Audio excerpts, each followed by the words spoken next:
In software configuration management, we are taking the multiple choice question and answer and discussion also. Which of these are valid software configuration items, SCIs? So which of these? These all seems to be correct.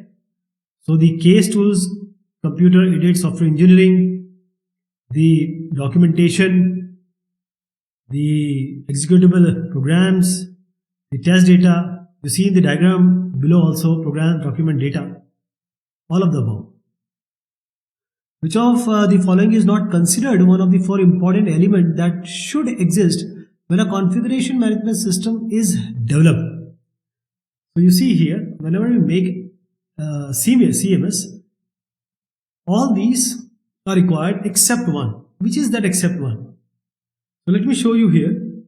We have the component elements, we have the process elements, we have the construction elements, and also one more, but we don't have the validation elements. We do have the human elements. So the answer here is D, validation elements. Once a software engineering work product becomes a baseline, it cannot be changed again. That's false. Though baseline means it shouldn't be changed, but if we need to change it, any kind of modification or change needs a formal technical review. So there is a procedure which is adopted, then only this can be changed. Baseline can be changed. Which configuration objects would not typically be found in the project database? So design specification is there, the test plans are there. So B and C, I think they are not the part. So the marketing data and the organization structure description, these are not there. So B and C. Design specification and test plans are the part. These are the configuration objects. They will be found in project database. Modern software engineering practices usually attempt to maintain SCIs in a project database or a repository. See, the repository is just a different name for the database with certain minor differences. So the answer is true here. A data repository metadata is used to determine how. Now, how information is stored in the repository, how well data integrity can be maintained, and how easily the existing model can be extended. So what we see here, the data repository meta model is used to determine how. The answer is A, B, C, that is D, all of the above. So information is stored, integrity is maintained, and the extension is always possible. See here, I'm talking about the database. On the left you see repositories. D is the correct answer. Many data repository requirements are the same as those of a typical database application. So we just talked about repository and typical database. So database, see, wherever you want to put any kind of data or item, the main thing is database is where you can keep. It's a storage facility along with the function which can act for accessing and other functionalities of accessing and retrieving, etc. So true is the answer here. The ability to track relationships and changes to configuration objects is one of the most important features of SCM repository. Now what do you see here? The answer seems to be true. But we need a discussion here. So the ability to track relationships and change to configuration object. Now, whenever you do the change management, version control, etc., the relationship is always there and that has to be kept intact. Which of the following task is not a part of software configuration management? Now, by this you can see that the answer is C. So statistical quality control is not the part of software configuration management, though the change control, reporting and version control, these are the part of SCM. or software configuration management. So what is this statistical quality control? This is a method of quality control which employs statistical methods to monitor and control a process. So this helps to ensure that the process operates efficiently. The basic configuration object is a dash created by a software engineer during some phase of the software development process. So that is the unit of information. It can be as small as a UML diagram. It can be even the software design document. So this is the unit of information. A basic configuration object is a unit of information created by a software engineer during some phase of the software development process. Version control systems establish a change set as part of their primary functionality. So version control, see, it is false. Version control system establish a change as a part of their primary functionality. No. Basically, change control systems establish change as their part of their primary functionality, not the version control. Version control is a totally different aspect as far as SCM is concerned. Change control is not necessary if a development group is making use of an automated project database tool. Even if world becomes automated, we still need people, right? So this is false. Change control is having whole process. That is, whenever the change request will come, there will be a report being submitted by the engineer and there will be change process to be followed. When software configuration management is a formal activity, the software configuration audit is conducted by the. When it is becoming formal, the quality assurance group has the responsibility to do it. So the answer here is B, the quality assurance group. In big organization, you will always find a QA and QC group. That is, whole responsibility of that group is to assure the quality and quality control is followed. A primary purpose of configuration status reporting is to. Okay, this is about reporting. So I think you must really consider the C answer. So this status accounting, in any organization there will be accounting for billing, for the change request, for any version, there will be accounting. The change request, change reports, ECO, the engineering change orders. But main thing is reporting. So making sure that change information is communicated to all the affected parties.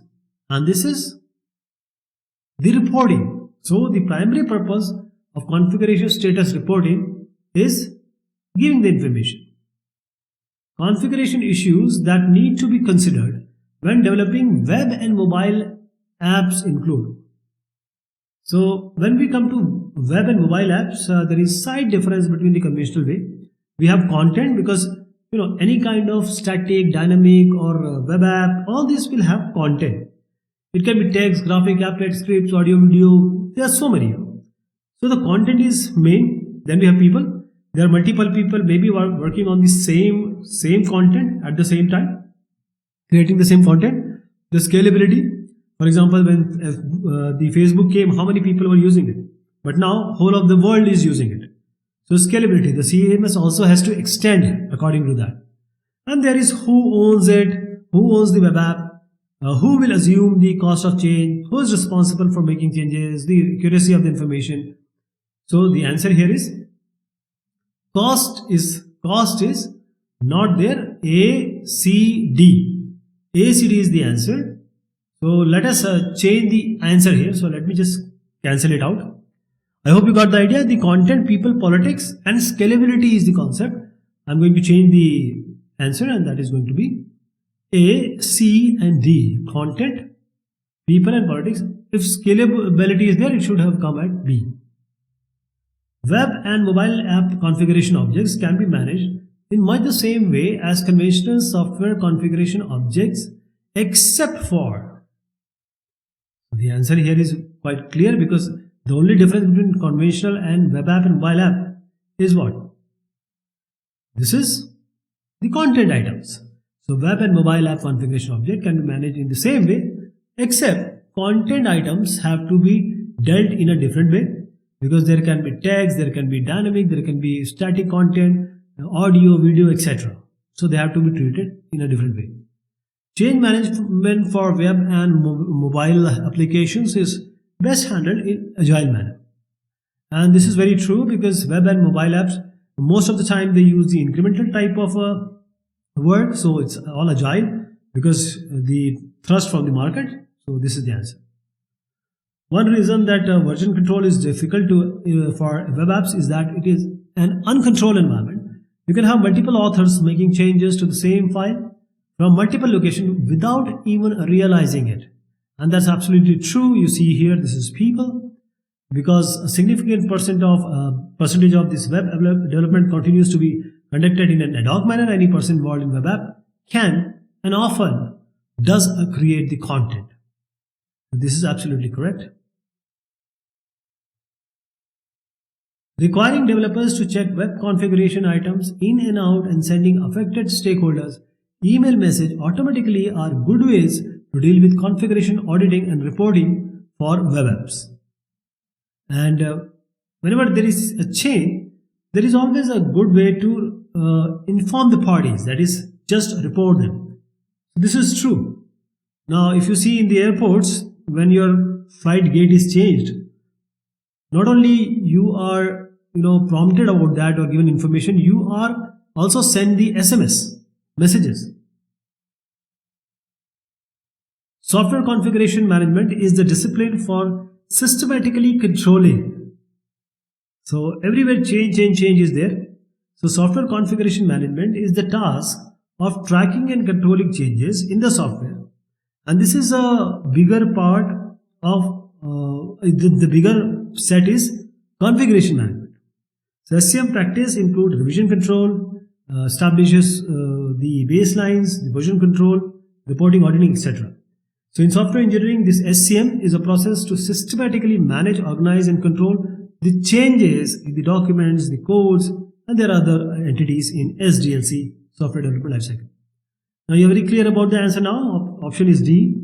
The changes due to the evolution of work products as the project proceeds.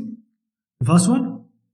The changes due to defects or bugs being found and then fixed. This is also there. Controlling of this. The changes due to requirement changes. This is also a part of SCM. So all of the above is the answer. Which of the following is not a component of audit risk? The answer is inherent risk. Control risk, detection risk, management risk, they are all component of audit risk. Inherent risk is not there. So audit means an independent examination of a software product or processes to assess compliance with specifications, standards, contractual agreements, and there are more other criteria. So independent examination to actually assess these all, whether the processes and the product are following these or not. So we have audit risk, having control, detection, and management. Inherent is not a part. Who plays the role of policy maker in change management? So whenever change management is done, the configuration manager, he is, or you can say software configuration manager, he has the whole sole responsibility of policy making in change management. That is why he is here. Controls in processing must be established in a system in order to. So we have all these SCM process. So the answer is all of these. That is prohibiting the tampering with information by any kind of unauthorized person, verifying that all the data has been processed, and blocking or trapping faulty data from entering into processing. So the option is D here. By security of information system, we mean protecting what? So if you see the options here, you see all of them are true. How? The first, second, third, fourth. The data from accidental or intentional damage or loss, programs from accidental or intentional corruption or loss. Then we have programs and data from unauthorized disclosure. And then we have individual private data from disclosure. So protecting all these, and by security of an information system, we mean all of these. That's why we have the answer is D, option D. So this information system, you can just relate it with your repository also, because CMS is actually, the implemented like that. Which one of the following is not a function of SCM process? So change control is the process. Status accounting of running change processes is there. The risk analysis of the project is not there. So the answer here is option C. Identification, version control, change control, configuration audit, configuration, this reporting, and this is all there. What is the aim of software configuration management process? What is the aim? See. First, you see the picture here on the right also. The answer is D. The aim of SCM is to identify the configuration of the software at a specific time. What is the state? The next state will have some changes. So it is stating as the state, maintaining the integrity and traceability of the software by controlling the configuration changes in a systematic manner.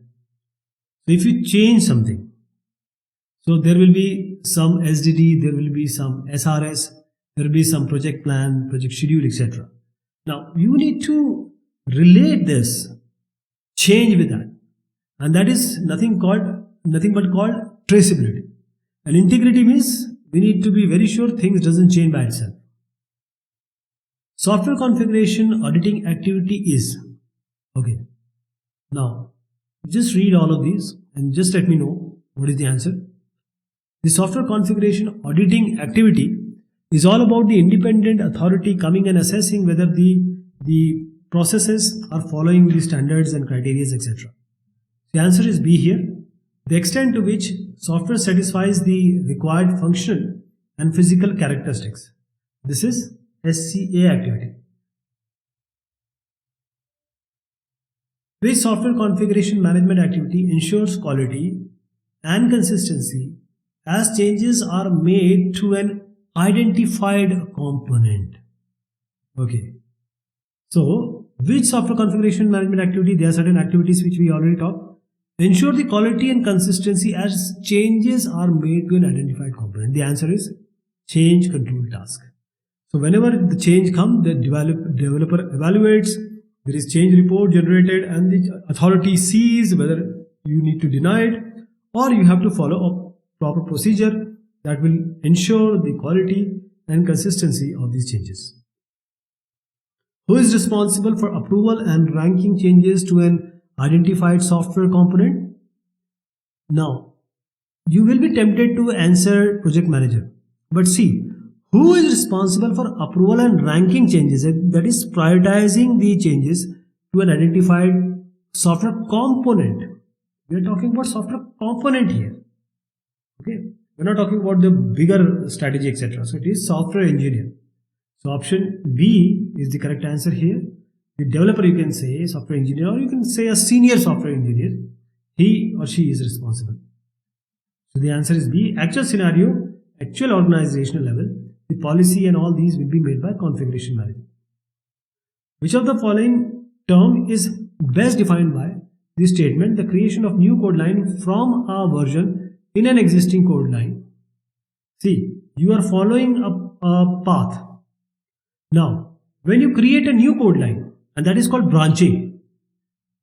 In a version, if you create a new code line so that the other person can work on it. So the code may then be developed independently, and that is called the branching. So the term branching is best defined like this. Okay, this is all about this discussion. Thank you so much. Take care.